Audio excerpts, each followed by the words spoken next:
Sorry about that, babe.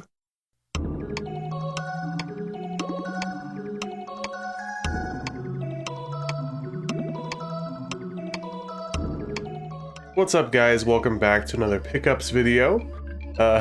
When I was actually digging this stuff out, getting ready for the video, I've been really slacking with recording these.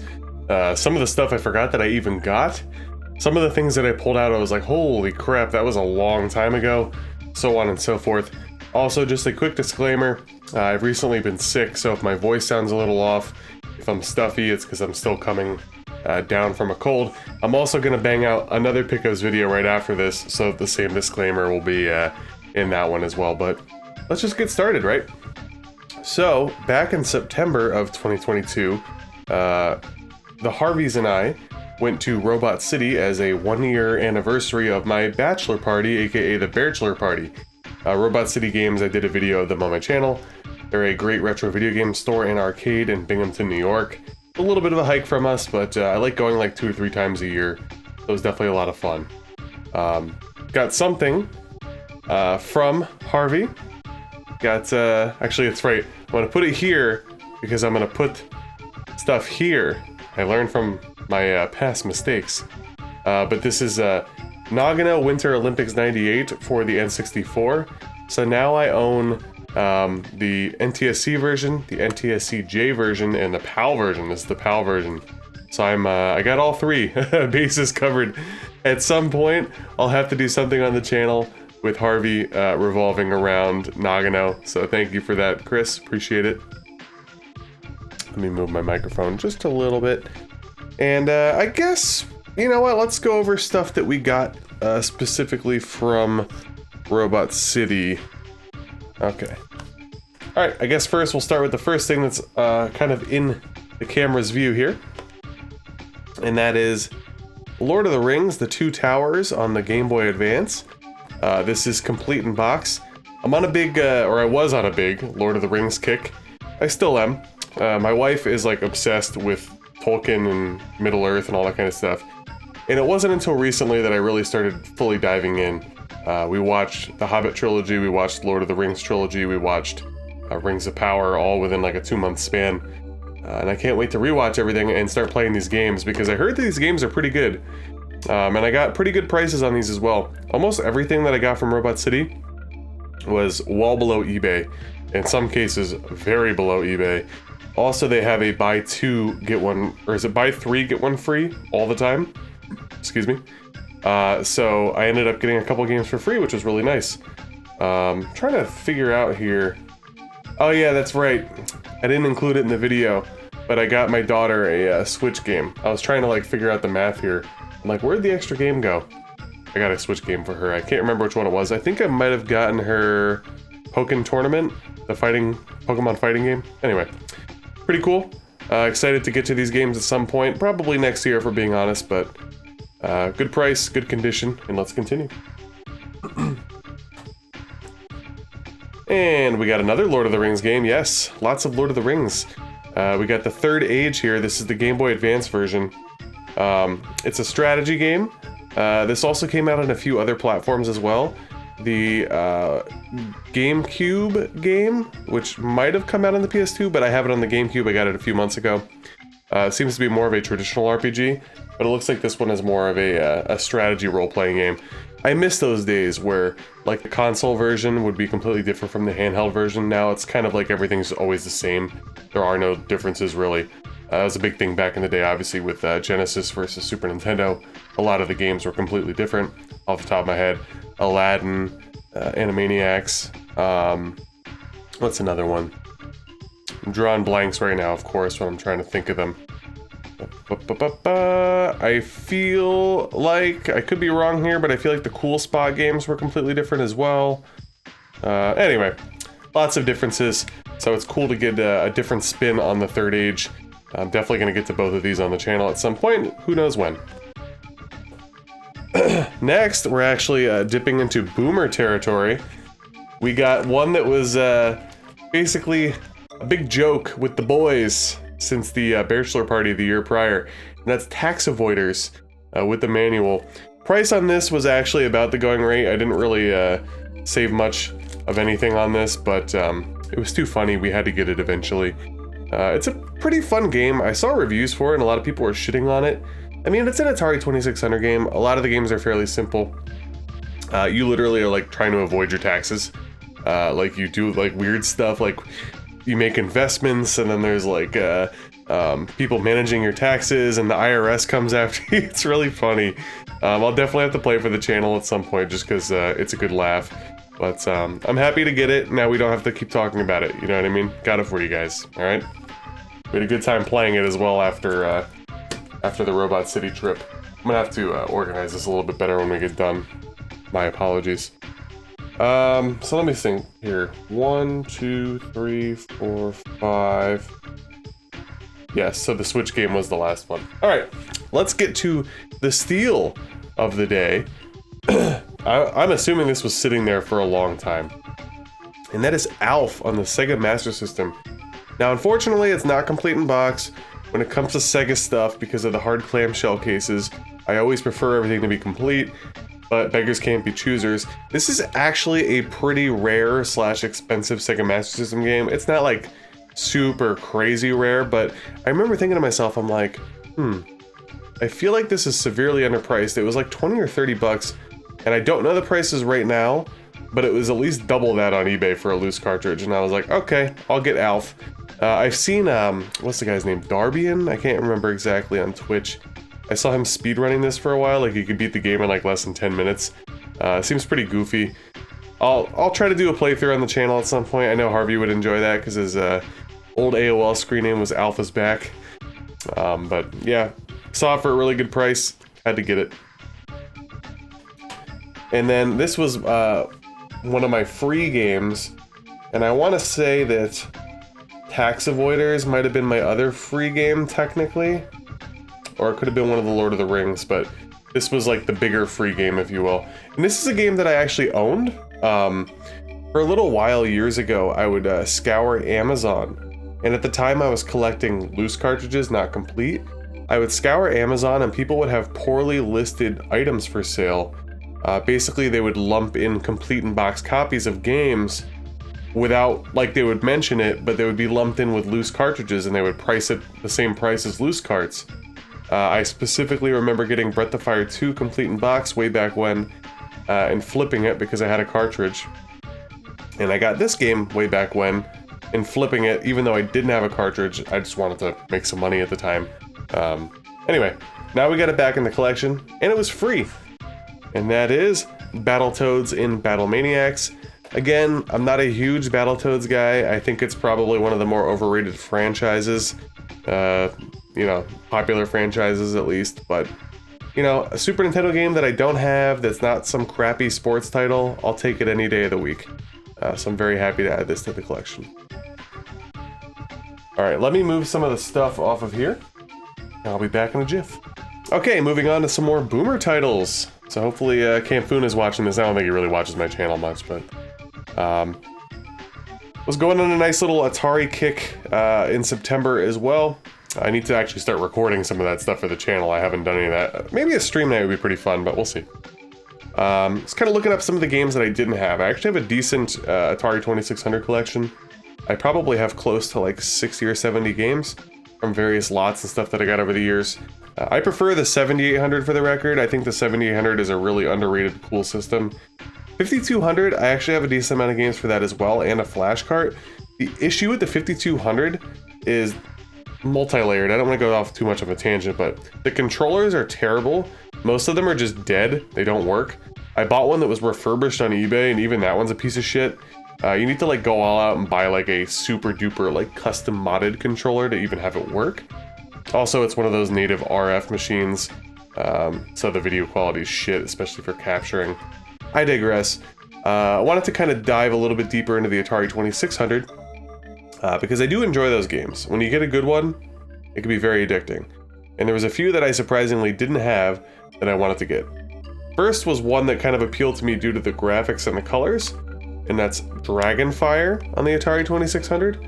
Again, none of these games are super duper expensive or anything. They were just ones that I somehow didn't have and I wanted to get.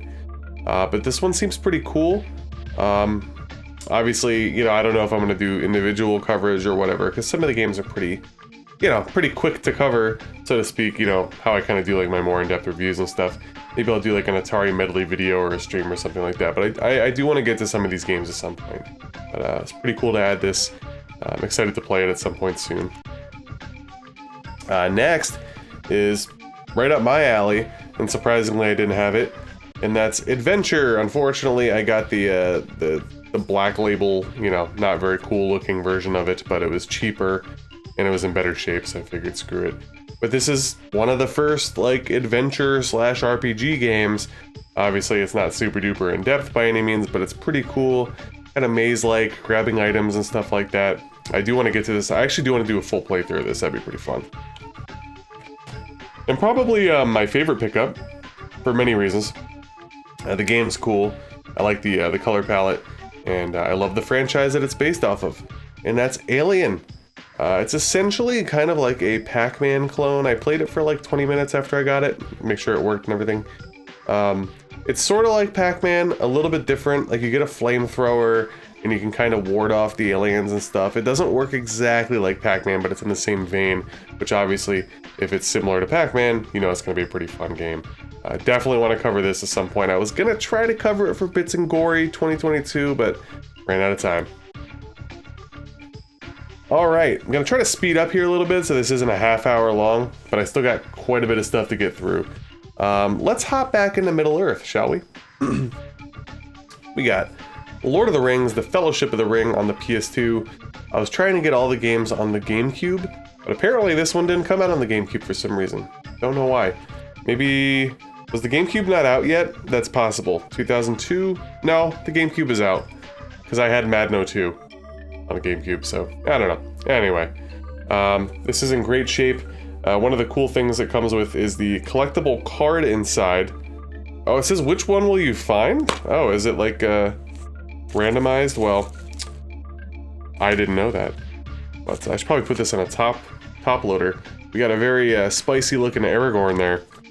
But I heard that these games are really good, surprisingly. For, you know, a lot of movie tie-in games kind of stink, but definitely gonna get to these at some point. Probably do like a binge, a Middle-earth binge. Good shape, good price, happy to have it. Next is the fill-in-the-blank that I did not have, and that was Lord of the Rings, Return of the King for the Nintendo GameCube, excuse me. I had the Two Towers for quite some time. I got that at a flea market probably 10 plus years ago. Very happy to add this as well. Complete. Most everything here is complete unless noted otherwise. Same old story. Hope to get to it at some point soon. Will be really fun. And next we got I guess a twofer here. We have The Hobbit on GameCube. And I guess I'll just throw this in the mix right now too. I also got The Hobbit complete in box on the Game Boy Advance, which from the looks of things, different games again, clearly. Very similar in structure, kind of like action, you know, sort of adventure oriented. But The Hobbit on the Game Boy Advance isn't in the best of shape, but the price was right, and it was like pretty much the only complete one on eBay at the time, and I wanted to get it, so I got it. And much like the Fellowship of the Ring, this comes with a collectible trading card inside, which is pretty cool. You know, I like stupid stuff like that. Everything's complete, in pretty good shape, works. And I'm also a big Hobbit guy. I really, really like the story of The Hobbit. I've been listening to the audiobook, obviously I watched the movies. It's a much more simpler journey, and obviously Peter Jackson took his liberties by stretching it out over 3 movies, which, you know, whether or not you need to do that is a whole other video topic of discussion. But I really do like The Hobbit in general, so I'm very excited to get to these. I actually might start my Middle-earth stuff off with The Hobbit, to be honest with you. We'll see. Alright, moving on. Next, let's get into some manuals and guides, because you know I love that shit. We'll go a little bit quicker for this stuff. We got Metroid 2, Return of Samus. Pretty good condition, other than person's name on it, but that's okay. I should probably start holding these things a little bit closer for you guys. This is a work in progress. Like I said, I've been doing new angles and shit like that. I'm trying to kind of figure it out. I'll make it better in the next video.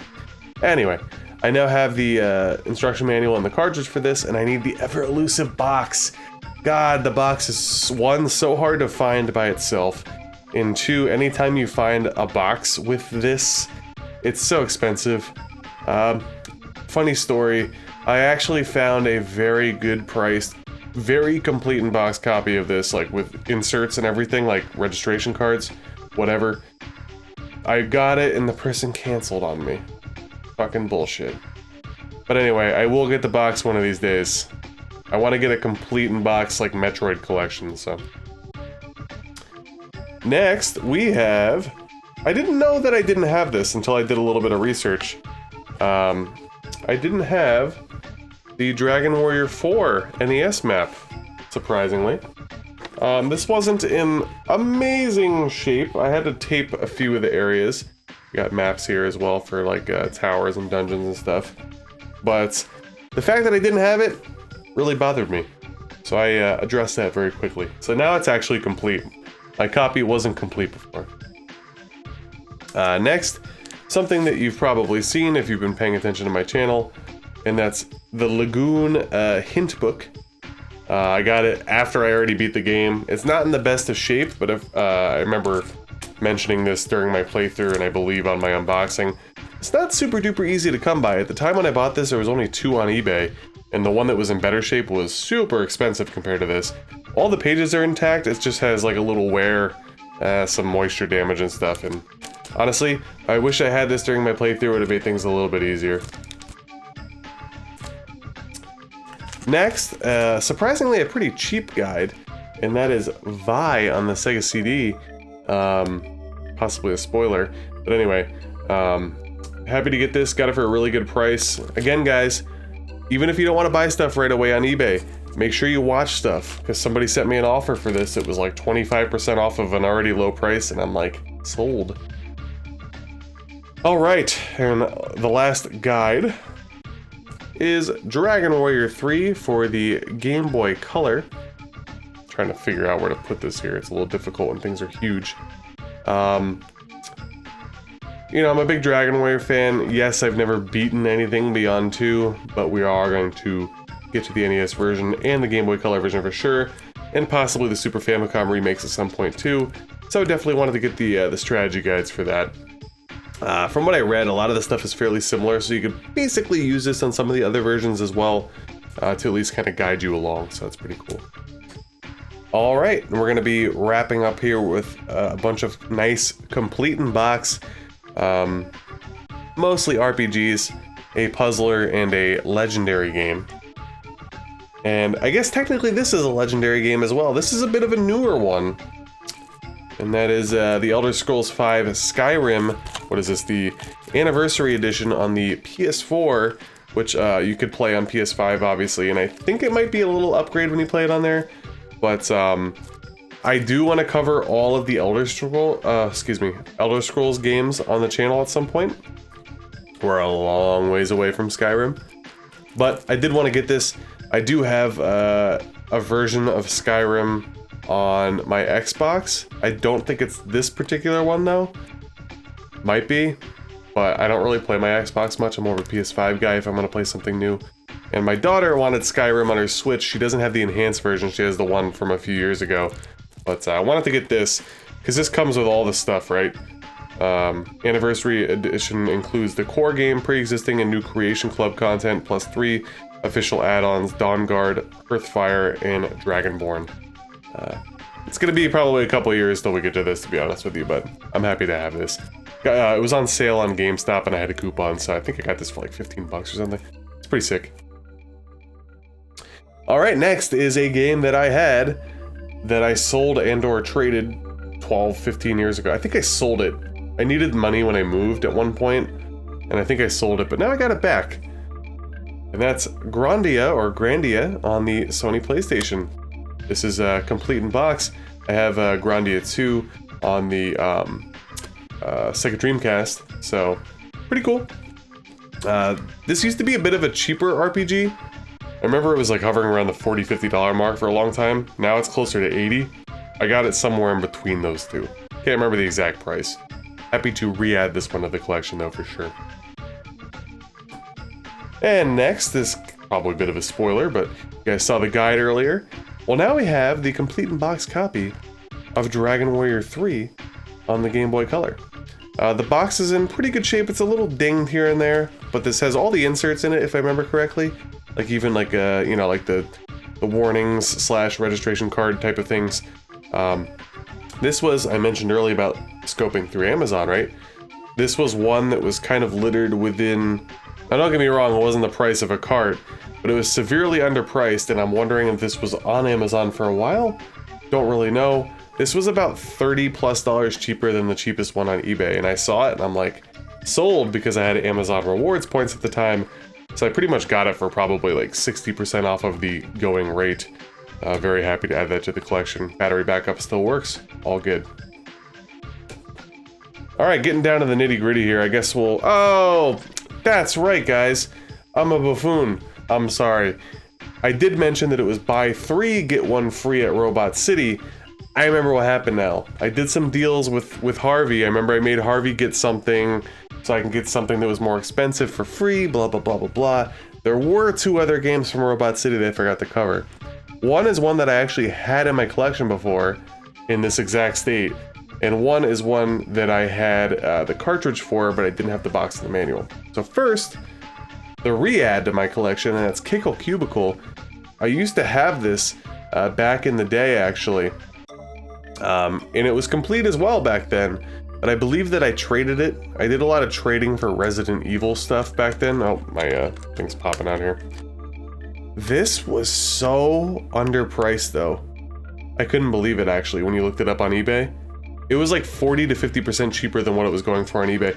I have a feeling that this is one of those games, this happens sometimes in game stores, they kind of just get lost on the shelf. Nobody's asking for them. They're not a super popular title. Like a lot of people probably come in going, oh, I want Contra, Mario, Castlevania, whatever the case may be. This is actually a pretty expensive game, which I'm not surprised because it's made by IREM. You know, they've also made stuff like Metal Storm. Typically, you know, those games are kind of sought after, right? But very happy to add this back. It's a nice little puzzler. Probably get to this at some point on the channel, but who knows when. And as I mentioned, I had this game, but I didn't have it complete in box, and that is the Battle of Olympus, which is kind of in the same vein as Zelda 2, Faxanadu, or Faxanadu, I don't know how to pronounce that. Pretty cool. The box and the manual and everything is in wonderful shape. And I actually have my double copy, my old cartridge is now listed on eBay. So if anybody wants it, by the time you see this video, it's going to be long sold, but it's up there. Definitely going to get to this on the channel. You know, I'm trying to like rip through things chronologically, so I typically err on the side of like a lot of Nintendo stuff until we can kind of, you know, build along steam, if you will. And we got 2 more games. These are 2 pretty sought-after games that I've been trying to get for quite some time. Super happy to get them. The first one, it hurt me a little bit because when I got it, no word of a lie, the next day on Mercari, I got this on Mercari. The next day on Mercari as well, somebody listed one in better shape for cheaper, and I was like, oh, come on. But you know what? It is what it is. That's Beyond Oasis for the Sega Genesis, which comes in one of the non-clamshell cases, which, you know, sometimes these are in really, really rough shape. I wouldn't say that this is pristine by any means. Obviously, we got the, you know, the sticker there. I probably could get this off with Goo Gone. I'm a little bit wary, though, because it's cardboard. If it was the clamshell, I would have Goo Gone the shit out of this a while ago. But this is a pretty cool action RPG. It's got like an interesting, like, kind of like an Arabian, sort of a Latin-y type of setting. Obviously fantasy as well. I played through a little bit. I guess the main character's name is Ali. Yeah, Prince Ali. So it's pretty cool. I guess it must probably be based off of that exactly. I don't know. Never really played it, but it's been on my list for a long time, and since I'm a snob, I only wanted to play it if I own the original copy, and now I do. So I would say this one will probably be seen on my channel in 2023. I would say it's a safe bet. And lastly, the crown jewel of the bunch, a game that I had the cartridge for quite some time, a game that I got the manual for a while ago, but I didn't have the box, and it's another very expensive box from the same series as the other expensive box that I was talking about earlier, and that's Super Metroid. Yes, This box, other than this, which is the cutout UPC code, I'm assuming there was a rebate or a discount on the official strategy guide because a lot of the boxes are missing the UPC code. I colored in the white insert that holds the cartridge. I colored it in black to kind of give it a little bit, you know, not as jarring, if you will. This box is in great shape other than the cutout. Like, if it wasn't for the cutout, this box would be like a 9.5 out of 10. I freaking love this game. I've only beaten this game once, and I didn't have it as a kid. But, you know, I love the Metroid series. I want to get back to this as well, but I have to beat Return of Samus first. If you guys haven't seen it before, I've already done a no-death run of the original Metroid. Wasn't the best, but we still beat it and we didn't die, and that's all that really matters. If you guys want to watch that, I'll try to pop it somewhere on the video or the pinned comment or description. But I've been waiting for a good price on a box for this for quite some time. I was really eyeing it up last year, like around October. Didn't find it, but finally got one that was in decent shape, good price, and I'm all about it. So, whew, that was rough. Even with some cuts, this is probably going to be about a 25-minute video, so I appreciate you guys if you stuck around for everything. I shouldn't do this. I should make my videos more often. I backlogged myself a little bit too much. But if you did enjoy the video, please make sure to like, comment, and subscribe if you haven't already. I do my best to reply to all comments and all videos. And let me know, did you get anything good recently? What was your favorite pickup of mine that I got? Anything? Let me know in the comments below. I'll see you guys in the next video, which I'll be recording in about, I don't know, 5 minutes. Take care, and I'll see you then.